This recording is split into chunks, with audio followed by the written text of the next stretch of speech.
आप सबके लिए लेके आया हूं इंद्रवज्रा छंद। इंद्रवज्रा छंद यह बहुत ही प्रसिद्ध छंद है। इसकी विशेषता यह है कि इसके चारों चरणों में समान वर्णों की संख्या होती है। यह एक वार्णिक छंद है। इस इंद्रवज्रा छंद का लक्षण विशेष करके प्रश्नों में क्या पूछता है, इंद्रवज्रा छंद का लक्षण क्या है, इंद्रवज्रा छंद का उदाहरण क्या हो सकता है और इसकी गण व्यवस्था क्या होती है। कभी कभी गण से भी पूछ लेता है प्रश्न। तो जिस तरह के प्रश्न आ सकते हैं उतने महत्वपूर्ण बिंदुओं को मैं इस पाठ में लेके आया हूं। आशा करता हूं कि यह पाठ आप सबको सरल लगेगा तथा बोधगम्य होगा।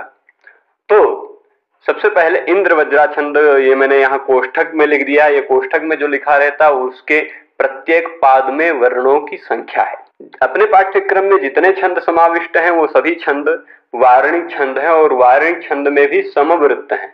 समवृत्त कहने का तात्पर्य यह है कि उसके चारों पादों में, चारों चरणों में समान समान वर्ण होते हैं। तो एक आर्या को छोड़कर, आर्या तो मात्रिक छंद है, इसलिए मात्रिक छंद का उसका अलग वीडियो मैंने उसको बनाया ही है।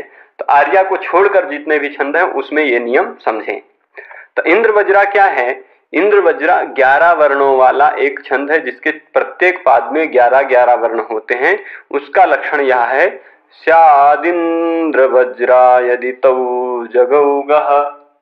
4 लाइन ऐसे गाएंगे तो चारों लाइन का वही गाने का तरीका होगा।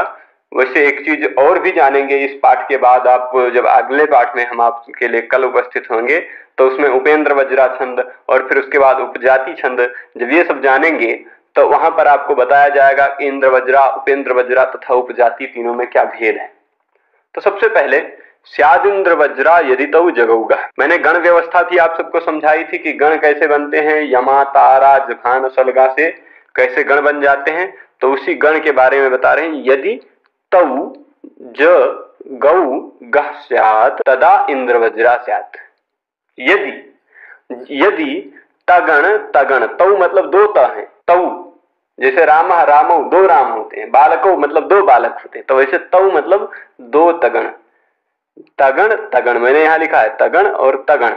यदि 2 तगण हो फिर जगण हो, फिर गो, जगौ मतलब जगण, जश्च गश्च जगौ, ज और ग जग कहे जाएंगे।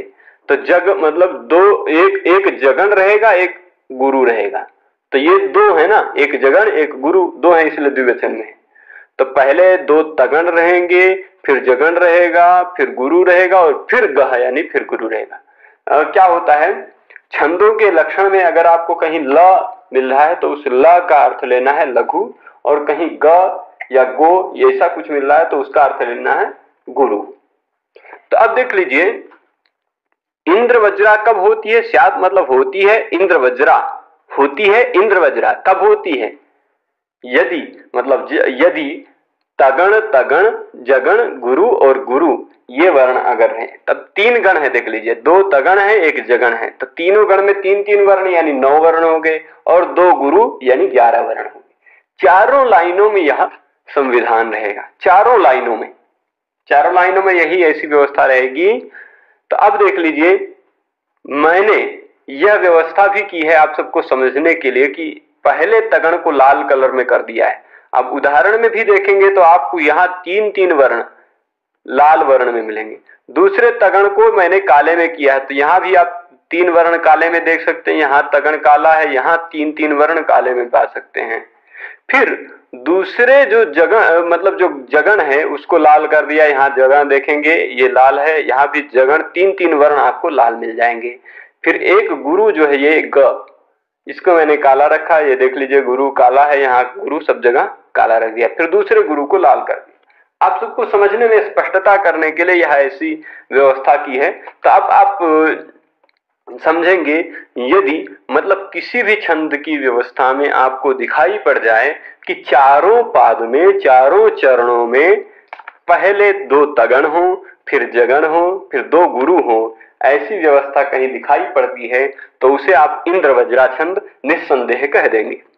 अब यहाँ यह ध्यान देने योग्य बात है, इसका प्रश्न कई तरह से आता है। कभी ऐसे ही S S I, S S I, I S I, S S यह किस छंद का लक्षण है, ऐसा भी प्रश्न आ जाता है। तो वहां भी आप गण बांटने का व्यवस्था कीजिएगा। शुरुआत के जितने भी, अगर मान लीजिए 10 वर्ण है तो 3 गण और 1 अलग रख दीजिएगा, 11 वर्ण है तो 3 गण 2 अलग रखिएगा, 12 वर्ण है तो 4 गण कर दीजिएगा, 13 वर्ण है 4 गण और 1 अलग कर देंगे। तो इस तरह से गण गण बना लीजिएगा, और कौन सा गण है, थोड़ा धैर्य लगेगा, थोड़ा सा समय लगेगा, पर कौन गण है ऐसे पहचान लीजिएगा। अगर 2 गुरु 1 लघु है तो क्या हो जाता है, यरता लाघोम जानती, तो अंतिम वर्ण में तगण का लघु हो जाता है। यह आप जान जाएंगे कि अंतिम लघु है, यानी ये क्या है, ताराज, ताराज यानी तगण है, ऐसे मिला लेंगे।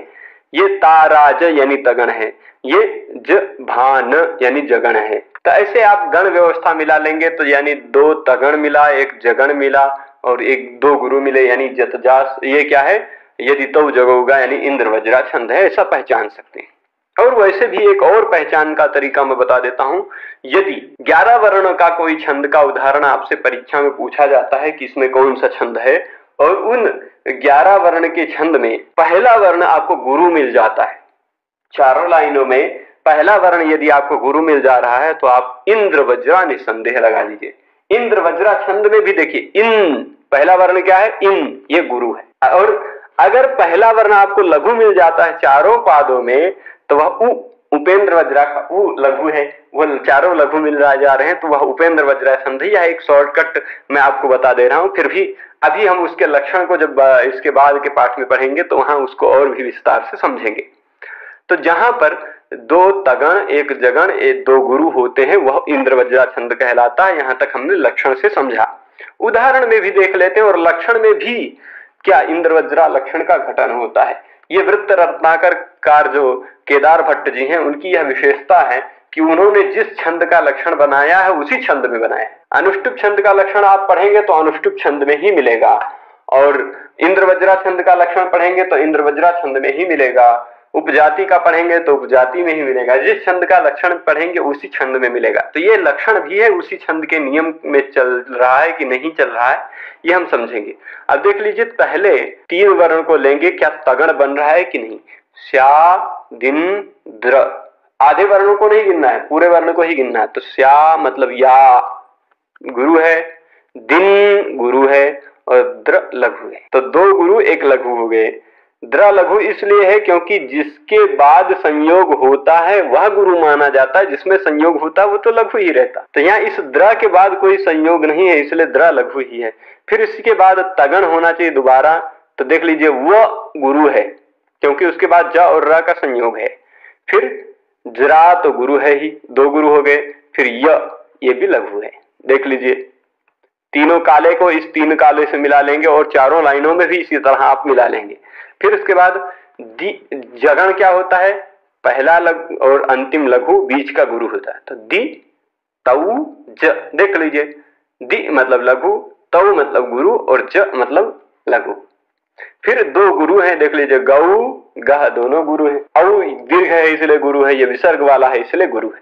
अनुस्वार वाला, विसर्ग वाला, दीर्घ और संयोग जिसके पर में है, पदांत का वर्ण, ये सब गुरु माने जाते हैं। मतलब कुछ वर्ण नित्य ही गुरु माने जाते हैं, मतलब जो दीर्घ है वो उसको हमेशा गुरु मानना है, विसर्ग वाला है उसको हमेशा गुरु मानना है, और युक्त पर है उसको भी गुरु मानना है, अनुस्वार वाला है उसको भी गुरु मानना है। पर पद का अंतिम वर्ण, किसी पाद का अंतिम वर्ण यदि लघु है और छंद का नियम कहता है कि उसको गुरु होना चाहिए, तो उसको आप विकल्प से गुरु मान सकते हैं। वा पादांतो गुरु ज्ञेयो, ज्ञेयो न्यो मातृको लघु, ऐसा मैंने वहां पहले पाठ में आपको समझाया है। तो अब इसी लक्षण को यहां भी मिला लेते हैं। पहले तगण होना चाहिए। ये श्लोक जो है यह भी अभिज्ञान शाकुंतलम का एक श्लोक है, जो कर्ण कहते हैं कि कन्या मतलब पुत्री जो होती है वो दूसरे का ही धन होती है। कन्या पुत्री होती है वो दूसरे का ही धन होती है, इसलिए मैं आज उसको भेज रहा हूं दूसरे के पास। तामद्य संप्रेक्ष्य, ये आप अभिज्ञान शाकुंतलम में इसका अर्थ पढ़ लेंगे, पर मैं अभी आपको यहाँ दिखाना चाहता हूं कि इस श्लोक में इंद्र वज्रा छंद है। कैसे है देखेंगे। इंद्र वज्रा छंद का जो संविधान कहता है 2 तगण 1 जगण 2 गुरु, क्या वो यहाँ पर फिट बैठ रहा है। तो देख लीजिए, पहला तगण होना चाहिए, चारों लाइनों में पहला तगण मिल जाएगा, अर थो ही। अर गुरु, थो गुरु और ही लघु। फिर इसी तरह ता गुरु, मद गुरु और य लघु। फिर उसके बाद जा, तो दोनों गुरु और फिर म लघु। फिर उसी तरह प्रत्यर दोनों गुरु, प्रत गुरु क्योंकि तुरंत बाद में संयोग है, यर गुरु क्योंकि तुरंत बाद में संयोग है, और पि लघु। तो दो गुरु एक लघु चारों चरणों में मिल रहे हैं, इसलिए यह तगण तो फिट बैठ रहा है चारों लाइनों में। फिर दूसरा भी तगण ही होना चाहिए। तो देख लीजिए, काले को मैंने रंगा है कन या प, मतलब ये गुरु, या भी गुरु और प लघु। तो इस तरह से क्या हो जाएगा, दो गुरु एक लघु, तो कन या प।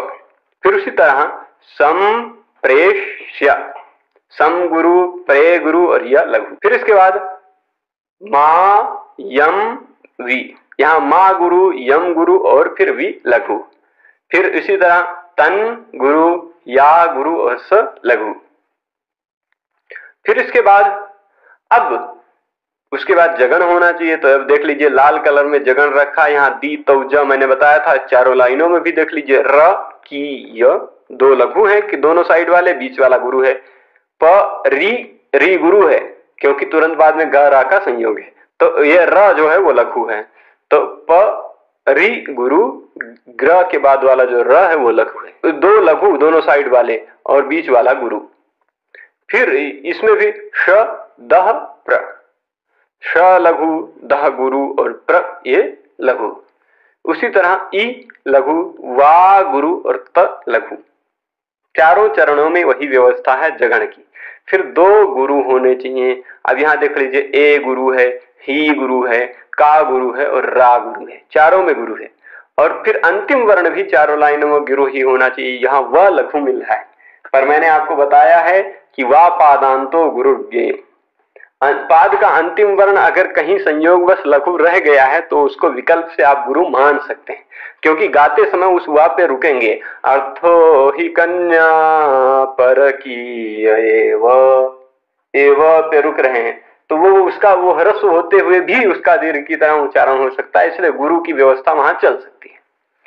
फिर तामद्य संप्रेष्य परिग्रहीतुः जातो ममायम विशदः प्रकामं प्रत्यर्पितन्यास इवांतरात्मा।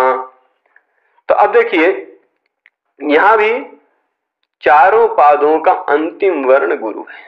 तो इस तरह से हमने इंद्र वज्रा छंद का संविधान पढ़ा। इंद्र वज्रा छंद का लक्षण क्या है, यदि प्रश्न आता है तो आप कहेंगे स्याद इंद्र वज्रा यदि तो जगहुगा। इंद्र वज्रा छंद में गण व्यवस्था क्या होती है, तो तगण, तगण, जगण, गुरु और गुरु, ये उसके वर्णों की क्या व्यवस्था होती है। तो दो गुरु एक लघु, दो गुरु एक लघु, फिर एक लघु एक गुरु एक लघु, फिर दो गुरु, ऐसे ये वर्णों की व्यवस्था होती है। उदाहरण मैंने आपको एक बता दिया है। इस पाठ में आज के इतना ही। पूरा पाठ देखने के लिए धन्यवाद।